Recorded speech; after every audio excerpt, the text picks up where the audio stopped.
Hi, everyone. Victoria Alai here with EveryoneCounts.World. Thanks for joining us for another program. Today, I'm super excited to have this heartfelt conversation with Jennifer Clair. She is an evolutionary astrologer and spiritual counselor, and she's sharing her journey of overcoming her struggles with self-esteem and personal growth with us today. It's a beautiful reminder listening to Jennifer that each step on our journey, no matter how challenging, can bring us closer to fulfillment when we trust the process and remain open to learning. Let's meet Jennifer now. Okay. Hi, Jennifer. I'm really excited that we could get together and have this conversation today. And could you just start off by telling us a little bit about yourself or your background that would contribute to our conversation today? Yes. So I'm an evolutionary astrologer and I'm a spiritual counselor. So I value psychology and counseling as much as I do astrology. And I thought today it would be wonderful to talk about questions that have to do with self growth and self esteem because so many people I talk to struggle with that. I've struggled with that. And so I use astrology in a counseling sense, in a counseling role to steer people to things they might not have seen because the chart can be really illuminating.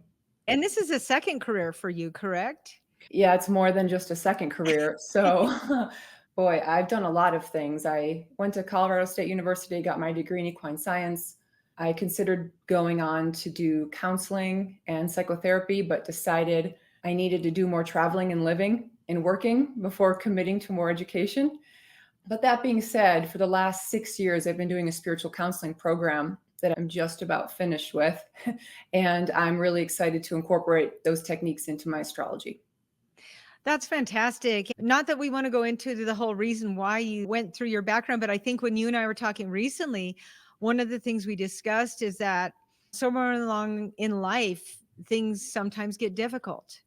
And Yes. even later, when things are better, there's still some post traumatic stress. There's emotions that come up about things. And like you were talking about before we started this podcast, this idea of taking something recent and diving into it a little bit as a conversation to see how do we come around. And I don't know if we want to use the word heal from things that are difficult or move through things and get to a place of real abundance and happiness in all the areas of our life. And how do we do that? And how do the emotions play a part in that?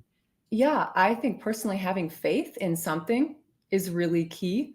Whatever you want to believe, just so that you have something to lean on when life gets hard and you don't give up. I think also if you can learn how to forgive yourself for mistakes, because I noticed that I can be really hard on myself and critique everything I do with my work. I want it to be perfect. So if you can learn to forgive yourself ahead of time, accept the fact that you're going to fail and you're going to be afraid to do things and do them anyway, that can help you move forward and get to your goals. That's interesting. When I Mhm. was in college, I sat in this women in art course and it was about Georgia O'Keeffe. And that was her saying is that I was scared to death the whole time, but I did it anyway. She went out to the desert. She left everyone she knew in New York. She left all her experience about art up until that moment and re-explored and came out with some incredible blossoming new ideas. Yeah, that's amazing. I think we all need to do that. We need to get our education in some way, but then we need to go travel, experience other cultures, or read books. And I think I will be a student until the day I die. I just did another video about lifelong learning, life wide learning, which is learning wherever you are, life deep learning, which is Mhm. continuing to ask deeper and deeper questions. Yeah. And so tell me, have you had anything come up recently that brought up this idea of whether it's confidence or whether it is some kind of a hook that made it difficult to get through something? Yeah, just yesterday I was doing a reading with a client. It was a big client and I wanted to do my best. So I did so much preparation. And then what ended up happening is we were supposed to do it earlier on in the week and then she had to reschedule. So that gave me more time to do preparation, which I think I didn't need to do. I Mm. overdid it. And so I've learned that I need to learn the art of simplification, just not overdoing all of the facts and the data, but just really focusing on the most important thing for the client. And because I didn't think the reading went well because I did too much preparing and I threw out a lot of information, I rewatched my video and I went, okay, next time you just got to cut it back and keep going forward. But I wasn't discouraged. Whereas in the past, I might have felt like I'm a failure, or I can't do this, I need a new career. And now it's like, no, this is just the time to lean into it and learn and make it better. That's amazing because I know for me, and it hasn't even been that long ago, when I try new things, like I'm just now doing these podcasts and everything, it's like when I first started doing them, it felt like there was this tiger anger, like this tiger inside of me the night before that would be just so judgmental of myself. And this comes from my childhood as well. I think I was more of a reflection of the people around me. It was a little Mhm. inconsistent at home, but in any case, I ended up being a people pleaser, but I ended up being more of a reflector, like what's going on with other people's lives. And when the focus is on me, particularly, that's when I have a really hard time not getting into these self anger attacks. Yeah, that voice can be really loud. And as much as I've read about it in psychology books, I actually have really started to be aware when I'm alone or when I'm preparing for a reading, how it sneaks in. And I need to Hmm. stop and be really aware. One thing I wanted to say about people pleasing, because I am certainly that as well. Someone gave me the useful technique to ask yourself why 5 times before you do something, because you'll really start to get to the heart of the issue of, am I doing this for someone else, or am I doing it because it's going to be beneficial for me? So let me ask you this. What triggers you into asking yourself why 5 times? Like, what would be a situation? Do you really want to go to this networking meeting right now? Or is it out of fear because you think you need to get more clients? I definitely think there's wonderful reasons to go to these meetings. And sometimes I am filled with joy and excited to go. But there are other times I'm like, I'm doing this for the wrong reason. And if I ask myself 5 times, it's like peeling back the layers on the onion. You finally get to the reason that's, no, I really don't feel like going. And then you start to trust your intuition and your gut more in the future. You don't have to ask yourself 5 times. And I think that goes back to this idea of, am I living my life as a reflection of what I think other people think I should be doing? Or am I actually living my life? And do I feel secure enough in my life that Yeah. I can say, is this really a good fit for me or not? And I like that technique of, if I'm on the fence for some reason, or I've got a hook in there, or something is just not feeling right, just stop and say, Mhm. why am I going? And it's interesting because, again, in this previous podcast I did with the learning, that was the deep learning example, was that somebody had an icebreaker and they came to this meeting and said, turn to the person next to you and for a full minute, don't stop talking, and ask them, why are you here? And then trade places. And then they'd Mhm. go around a second round and they'd say, no, why are you really here? And then they'd have a different level. And then they did it 3 times of like, no, really, why are you here? And that was like what you're describing, only you're saying take it 5 levels deep and is a possibility to get a sense of, is this really good for me or not? And I have a question for you. Was there a point in your life when you started really becoming more of an observer of yourself, and instead of being self-conscious as much, like you and I talked about previously about belief systems? Was there a time when you were just reacting or responding or habitually being in the world, and then suddenly you get this observer where it's, wait a minute, does this really fit for me? And I think for me, it started happening when I got more self care going, or more like taking care of different things that were difficult in my life. But tell me about your experience. So there was a moment, actually. I was probably in my late 20s, and I went to see my astrologer at the time, and she recommended the book, The Surrender Experiment. And oh Ooh. my gosh, did that book change my life, because he becomes the observer of his life in the story. And you recognize the amazing things that occur in his life. He became very well known, and all he kept doing was saying yes to life. He kept saying yes I to one remember opportunity, hearing that. yeah, after the next. But that book is what I would recommend to everyone struggling with that. That's interesting. It happened in your 20s. It happened for me in my like mid to late 20s also, Yeah. where I just could see the future ahead of me. I was having daily panic attacks, post traumatic stress related. I was having a lot of low self esteem, feeling like an imposter, trying to fake my way through certain work environments, Yeah. acting as if everything was okay. And inside, I'm just having a panic attack. And so, somewhere along the line, I realized I'm either going to move to Antarctica and be away from all people, or I'm going to figure out what's going on. And that was something shifted in me. I think it was a form of surrender, of being willing to look at, without any judgment, what's really working and what isn't working. And then Yeah. I ended up like going through the whole bunch of diet changes including letting go Mm. of alcohol, caffeine, nicotine. Just, I had to go to all whole grains. It was just like this whole major, and that was a physical part. Then there was some belief systems and emotional Mhm. parts, like thinking I'm a subhuman freak, something's wrong with me. Yeah.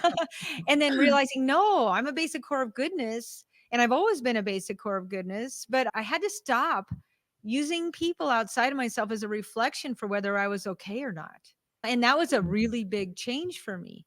I have to know I'm perfectly all right and okay. I can't Mhm. look to other people and see if they're giving me that feedback. But I think it's so common for all of us to do that because we're grown up taught that we have to be acceptable or we're not going to be able to get a job or we're not going to get married or we're not going to have friends.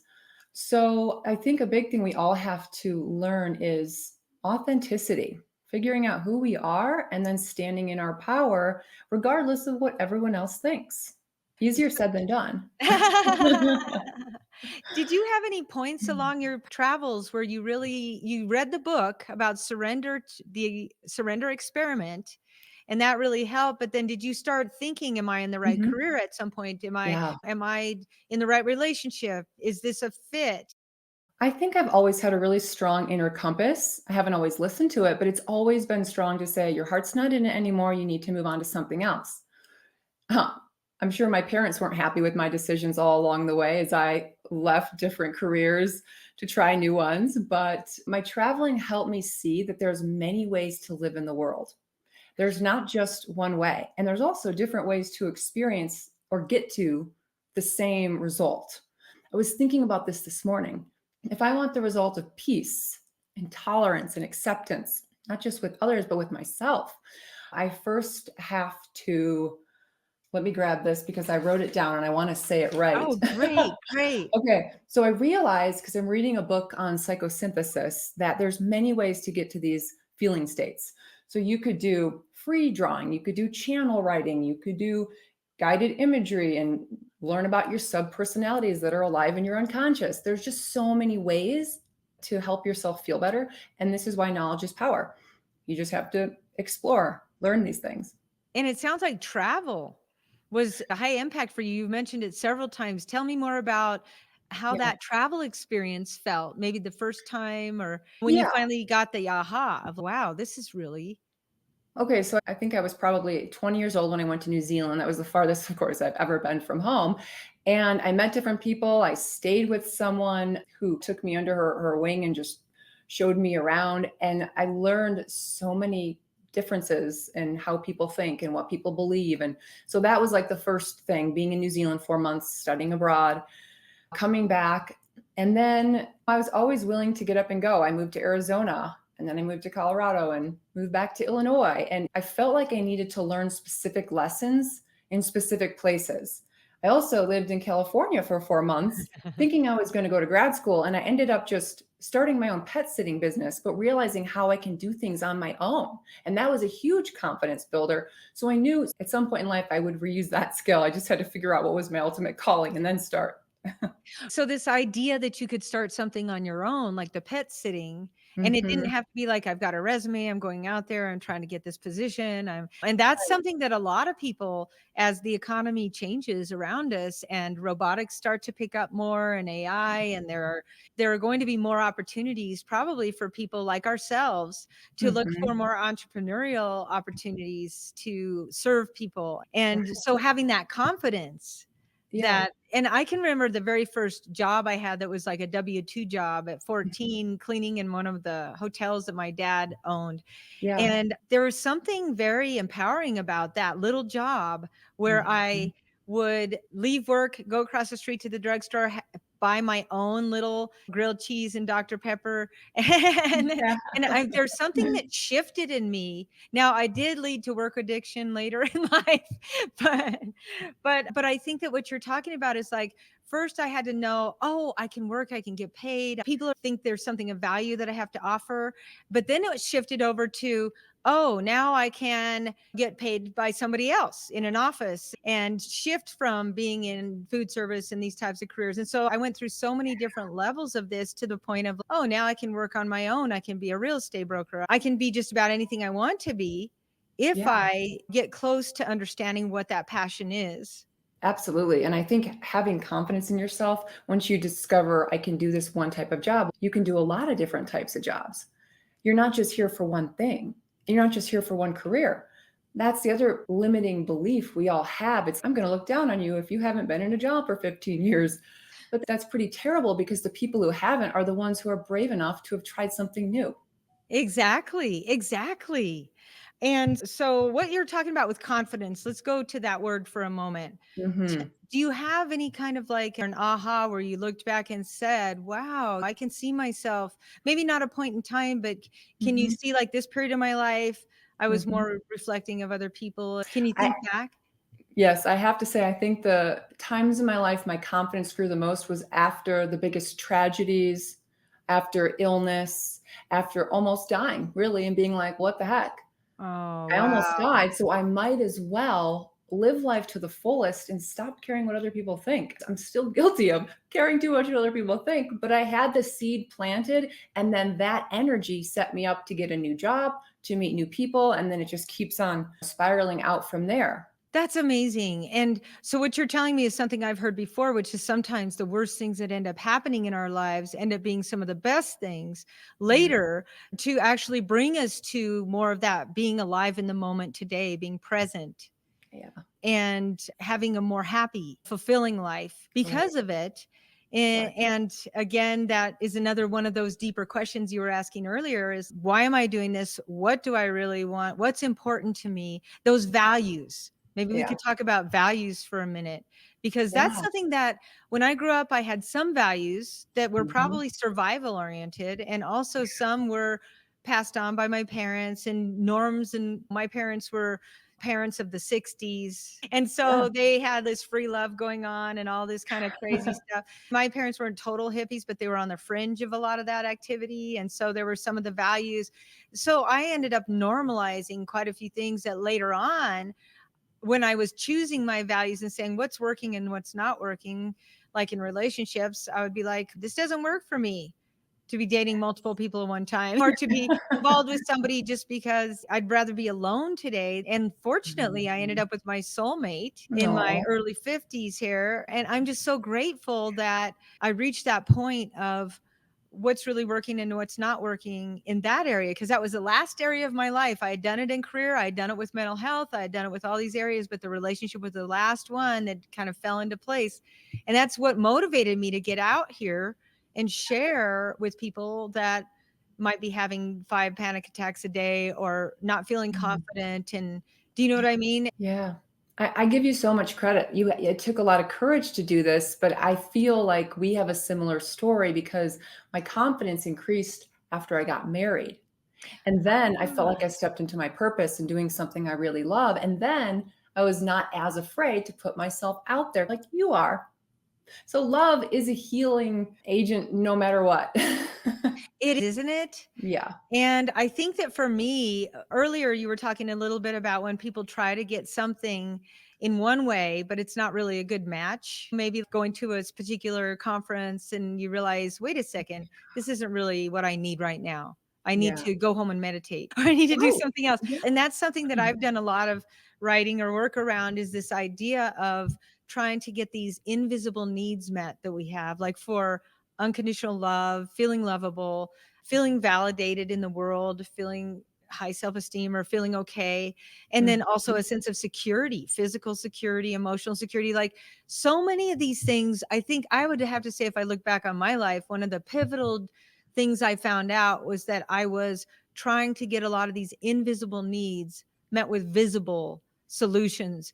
Do I have the right job? Do I have the right car? Why isn't this relationship working the way that I think it fantasized that it should? And so that's another really big thing that helped me was like the appropriate solution for the appropriate need. And that was something that was hugely breakthrough for me.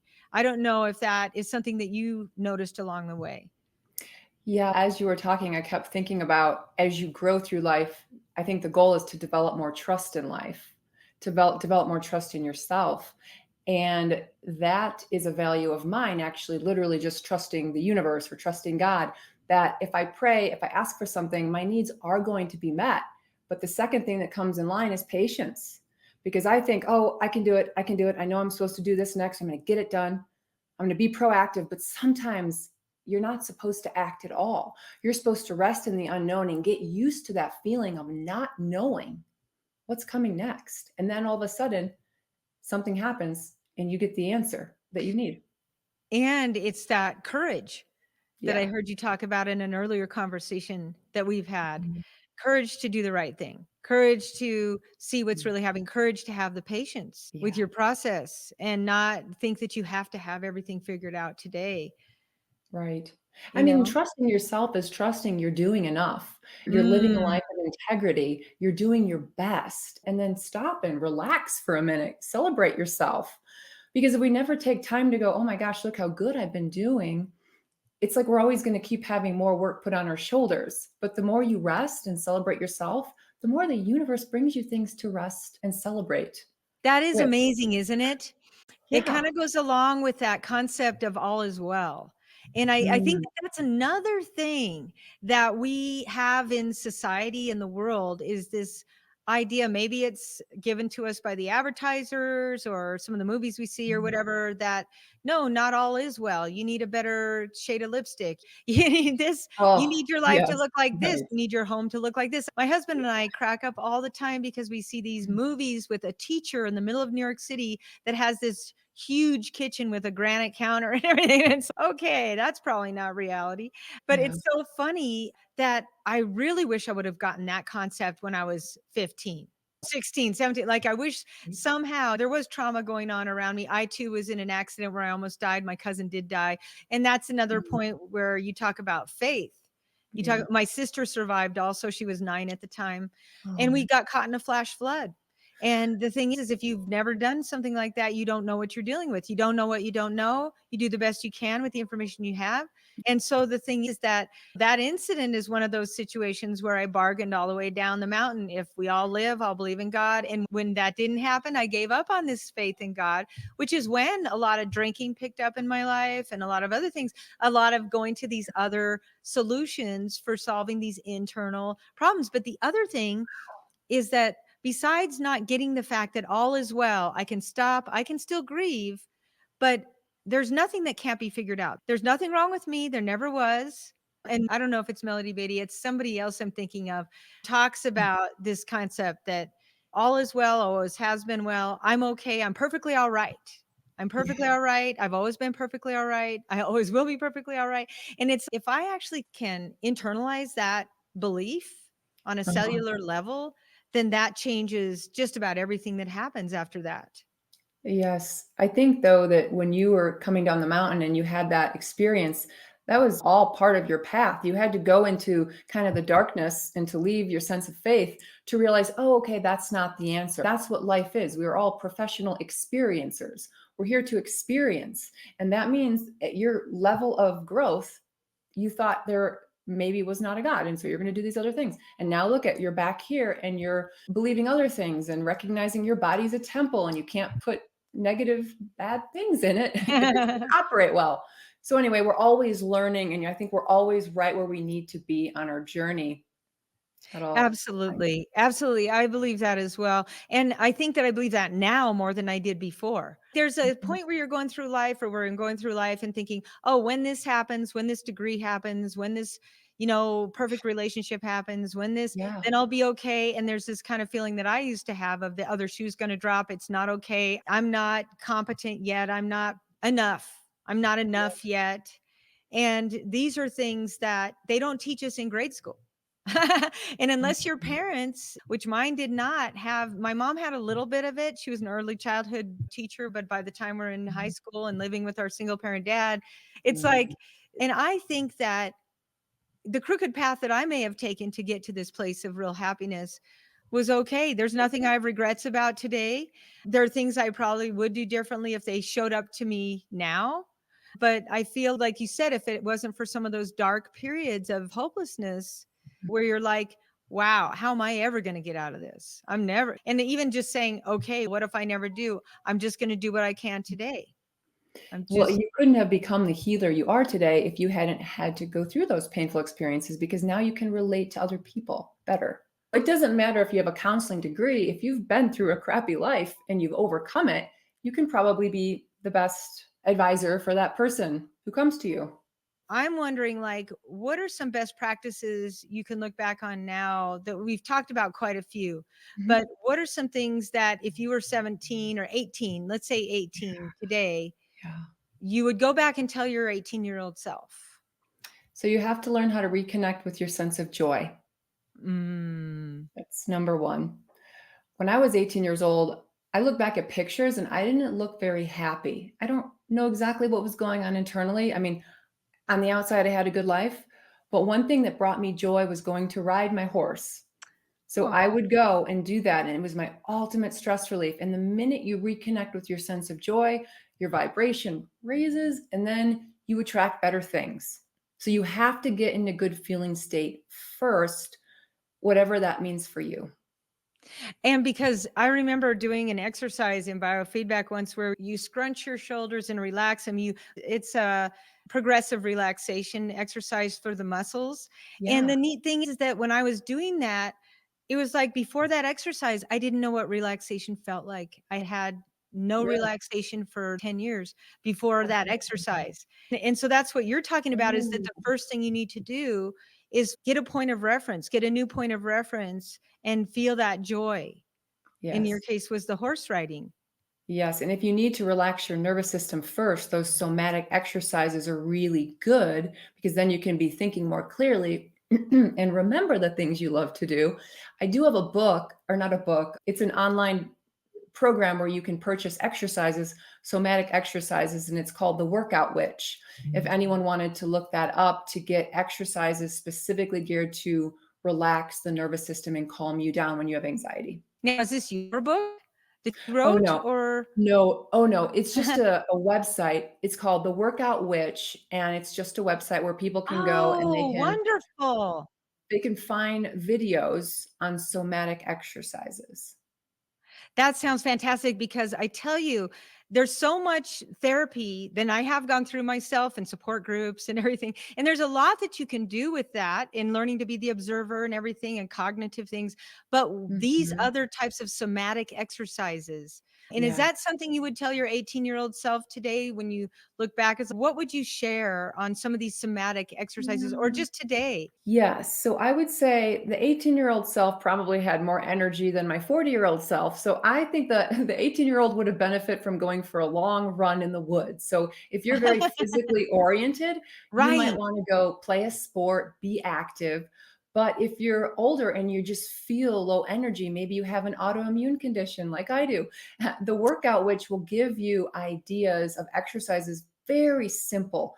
Like you can do them laying in your bed when you are really feeling down, though that's the time these exercises would be most beneficial. It sounds really good. I know for Yeah. me, one of the biggest things was breathing exercises. Mm. Mhm. Yeah. Yeah, and that because they told me you can't have anxiety and breathe deeply at the same time, Oh, physiologically speaking, and that really helped me a lot too. So it's interesting again that you and I may have learned some of these techniques because we were going through dark places. And yes. so instead we can befriend those dark places and say, "Wait a second, if I'm not feeling physically that active or no matter what it is, we don't have to give up. We can keep experimenting." As you said Yes. earlier, we're here for experiences. And I guess I'd like to ask you, has your life basically gotten better and better? Are you at the place now where you're even happier? Although it sounds like you may have some things that you're still working on. Yeah, that's a really great question because my life has changed so much from when I was younger. But I think mentally, I'm happier. Physically, I might not be able to do as much as I used to do, but I've come to accept that and literally go, well, what can you do now? I can be more creative. I can write. So I'm really good at finding new ways to use what energy I have to be productive, be creative, feel good. So to answer your question, overall, I think I'm happier than I've ever been because I'm in a wonderful marriage. That helps. Yes. I'm in a career I love. That helps. And I'm taking care of my body as best I can every day. And I've practiced the art of forgiveness and self love so that when I don't do things perfectly, I can relax and still sleep great at night because I know tomorrow's a new day. And that's what I've heard from the pathwaytohappiness.com is forgiveness is the final chapter of any story towards Mhm. ourselves and others. Yeah. And it just sounds like you've prioritized. We do so much at work. You prioritize doing the work that you love, that you're passionate about, that you were drawn to, and you continue to improve that and learn more. And then, I have to agree with you that I'm really glad that I didn't give up. And it's funny, I met a woman when I was an exchange student who was in her late 70s, and she found her soulmate at 70, and she had a picture of it, and she said, wow, is it possible to find your soulmate at 70? And that's what actually really motivated me, was like, if I have to wait till I'm 70 or 80, that's okay. And that's when I was able to finally be okay with just waiting. And then within a very short amount of time, when I was willing to just be on my own, and if something showed up, that's great. Within a few days, almost, it manifested itself out of nowhere, out of something that I was just doing for work. I Yeah. ended up marrying someone I used to work with 27 years ago, Oh and my gosh. yeah, and That's so great. yeah, it's unbelievable that you don't know.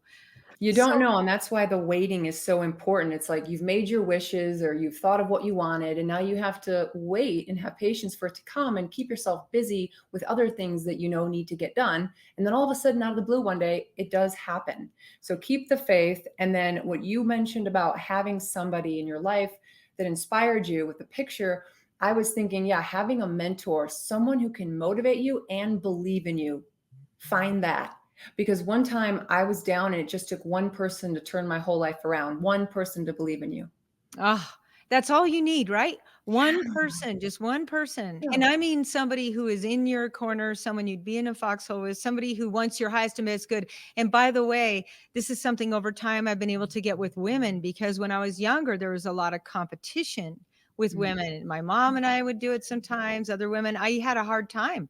I worked in a lot of male dominated industries, partly because of that issue. And so the funny thing is that today, it's so wonderful. All the female friends in my life that are jewels and angels, they are like yourself that I'm just getting to Wow. know. It's like there's enough beauty in the world, there's enough success in the world, there's enough love in the world for everybody to have Mhm. this happy, joyous, and free, abundant life. And so that's another thing, that when you find somebody who is a mentor or something, just make sure that they really want your highest and best good. Absolutely. And I love that you bring up that we do live in an abundant universe. So even if someone is worried they're not going to find the right person or the economy's down, they're not going to find the right job, that's where they just have to change their thinking and remember that no matter what's going on outside, if you're feeling good inside, you can attract the best results. Wow. That is so true, Jennifer. Hey, is there anything else you were thinking of talking about today that we haven't touched on yet? I think just the last thing was gratitude, just the Yes. importance of gratitude, especially when you're feeling depressed or anxious. If you can just sit down, take 3 deep breaths, and then maybe write down 3 things that you're grateful for. It's a wonderful exercise to get you back into that frame of mind of remembering the abundant universe that we live in. And if you've attracted this much, why can't you attract more in the future? I love that. I love that. Yes. And that's been my experience, actually. And one of my friends told me that, you think things are good now. This is a mentor of mine. I hope Mhm. she's listening. Yeah, that you think things are good enough now, that they're good. This is Yeah. the tip of the iceberg of how good things can be if you just keep going, keep experiencing things, keep learning, keep doing these little exercises. And pretty soon, these tough times, I don't know about you, but before they were like all together like this, and now they're more like they happen now and then. I never thought I'd go through a day without having 5 panic attacks. Knock on wood, it's been going on now for about 20 years, that I haven't Yeah. had a lot of that. So let me ask you, how can people follow you, or where can people find out more about your work and what you're doing and getting to this Yeah. place of abundance? So I haven't been too called to advertise on social media. I find that people can be their own best guide. And I want to encourage that through my work. So what I do is I have a website and I create a ton of educational blogs. I have some classes available on my website, and I'm going to continue to do YouTube channel videos so that can help people learn more. But right now I would say the best place is just my website, jenniferclairastrology.com. Okay, great. We'll post that as well. And And also, everybody go and visit Jennifer's YouTube channel. She's got so much great information there with wisdom and Yeah. peace and abundance. And I'm just so excited that we had this opportunity to get together today. And hopefully, we can get together again in the future if we think Yes, of some more things that we'd like to just have a conversation about. that would be wonderful. Okay. Well, thank you so much, Jennifer. I really Yeah, enjoyed our talk. so did I. Thank you for having me on your show.